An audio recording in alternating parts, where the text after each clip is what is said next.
Hi everyone, today I'm talking to you about protein. They are found in meat, chicken, seafood, fish, in eggs, in dairy, so yogurt, cheese, milk, also in vegetarian sources, so beans, nuts, seeds, soy, like soy milk, tofu, and soybeans, also called edamame. The needs for an adult are about 1 gram per kilogram of body weight per day. The needs are higher for the elderly, for athletes, and for people who are trying to lose weight.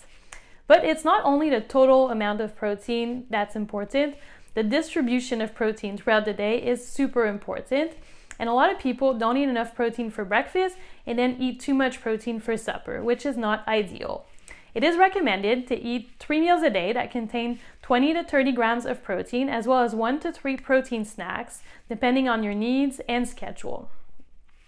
This will allow a better absorption of protein, as well as promote satiety so that you're not too hungry and you don't have too many cravings, and will also help you maintain a healthy weight.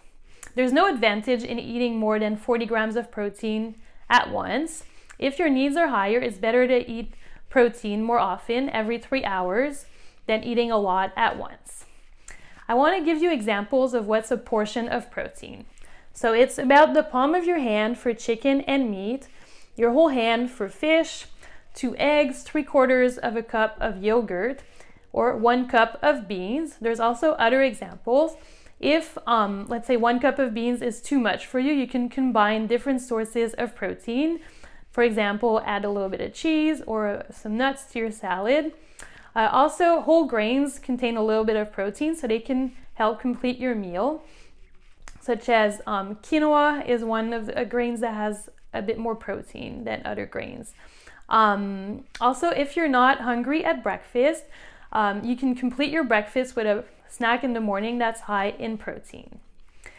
Don't hesitate to visit our website to get ideas of recipes of meals and snacks that are balanced in protein. Don't forget to share this video and to leave us your comments. Thank you and have a good week.